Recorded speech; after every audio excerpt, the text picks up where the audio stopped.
Hi, my name is Annie. I am a pre-professional ballet dancer, hoping to become a professional.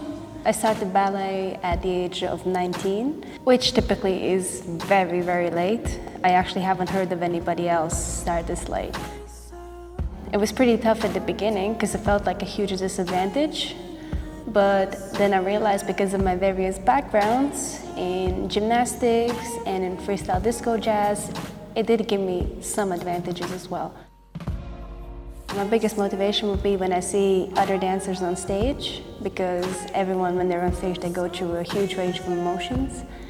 And every single time I see someone else dance, it reminds me of what it's like, and then I want to dance even more. My biggest struggle at the moment is trying to recover from my surgery, which happened actually last year, July already. So it's been more than half a year already. I had a little bone removed from my foot behind the Achilles. The biggest struggle with this post-surgery period is the fact that the foot doesn't work the same way it used to before.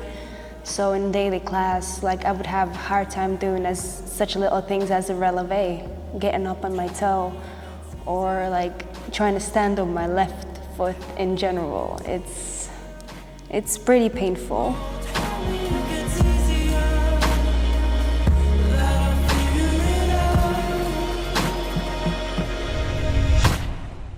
I'd recommend really working on the bar.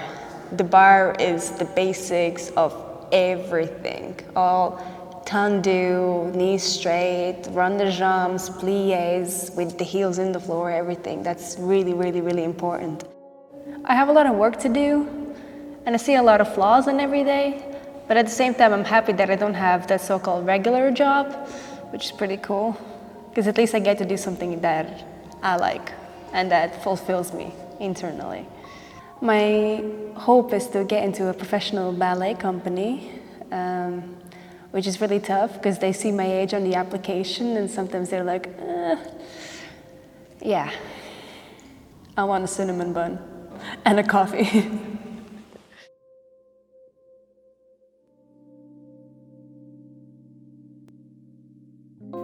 So basically, another day, another project. What I'm trying to do is every single day film at least something because I am getting very bored. I haven't filmed dancing in ages actually, so this is really exciting for me because I used to film a lot of breakdancing, hip-hop, and I have never filmed ballet. And this is gonna be our superstar for the day. And yeah, what's the problem right now? We have no stage lights. All these lights, which you see right now, it kind of looks like an interrogation room. There are these projectors somewhere here, but the problem is we somehow can't get them to work.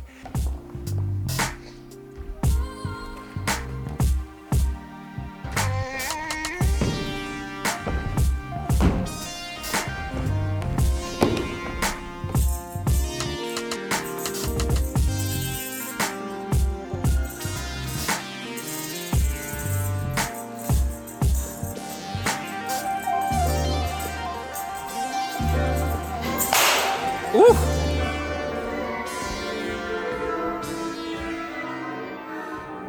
Are you fucking kidding me? I mean, when filming dancing as a filmmaker, it's a really easy job, really. Especially if you film these kind of things before, and since I was dancing once as well and I'm doing all these tricks, I can just feel what she's about to do a lot of the times, even though I don't know anything from ballet. You're not only feeling the music, but you're feeling the talent as well, and it's kind of, for me, it's super easy to get used to it. I just film once and I pretty much know the whole choreography and I know where to be at what time, and that's really good. But the talent, she's struggling the most because she has to make sure everything is absolutely perfect, and we've been here for like 1 hour, 1.5 hours, and so far I'm feeling pretty energetic, I'm feeling full of energy, but she's having a very rough one, eh? I was talking about you. How you feeling? All good? That explains everything. Holy shit, look at how the legal list is standing. My god. Interesting. My question is, Basically, everything's hurting for her. She's completely, utterly destroyed. And what is she doing? Instead of resting and being in home, in a warm bed, drinking hot cocoa and medicine, she's doing this shit. Yeah. I don't know, I guess I like to torture myself.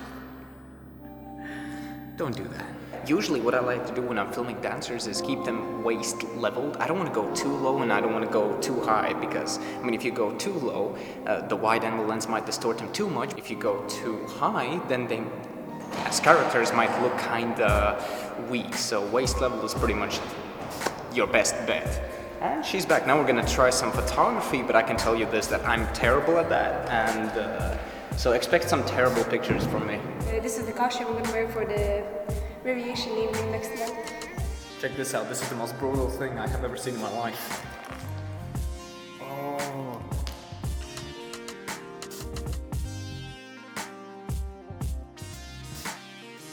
Now, when it comes to working with these kind of artists, I just really respect these kind of people because, I mean, the talent they have. It's like when you look at them on the streets, you're like, just an ordinary human being, right? Just an ordinary person.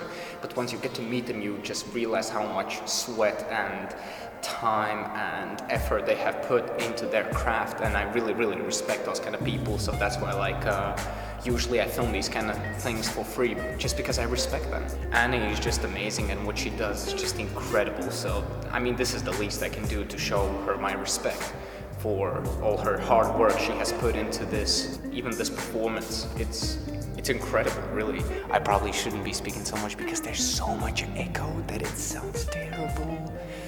And we are done. And guess what? We are back. Yesterday I went through the footage and it turned out we needed to film some more stuff, so today we already managed to film everything in just one and a half hours, which usually doesn't happen. And then I was going through some footage and I decided to make a little documentary of her. So we're just going to be getting some little shots here and there, some planned out shots, and hopefully it's not going to take longer than an hour, but this started as a little project, just get a couple of shots here and there, and it turns out the footage is awesome, and I just want to, do a little bit more. I want to make a full, well, not a full, but like a little documentary about her because she's truly amazing. This is going to be the best thing you will ever see.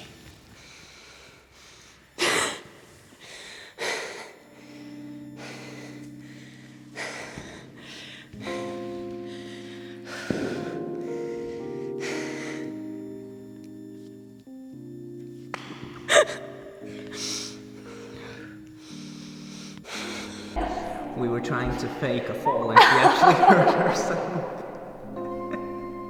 Oh man. I'm a genius.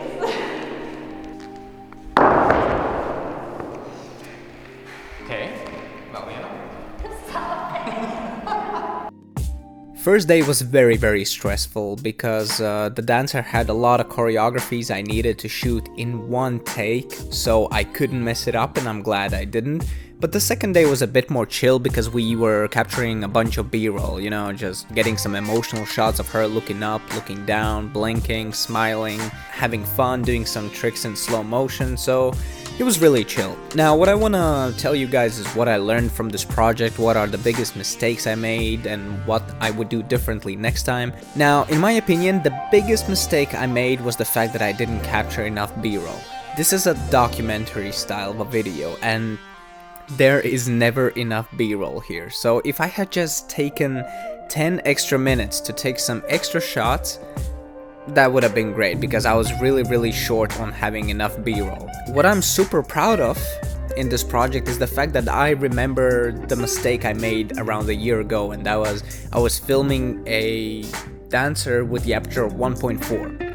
He was moving everywhere, doing backflips, doing cartwheels, and I was just also with the gimbal going everywhere. And when I finished filming, I checked the clip and a lot of it was out of focus and very, very bad. This time I shot everything with f3, f4, and even f5.6 just to make sure that I can go closer and further from her and still keep her relatively in focus. And I am so glad I did this. This just saved my ass big time. Now let's talk about the things I would recommend you to do. The most important thing, in my opinion, is that you connect with the artist, that you make sure you find a similar language and that you feel comfortable next to one another. And I definitely managed to do this really well with Annie, and we immediately found a similar language, and we were already talking about really deep stuff, such as, I don't know, the universe and stuff. So that was really fun.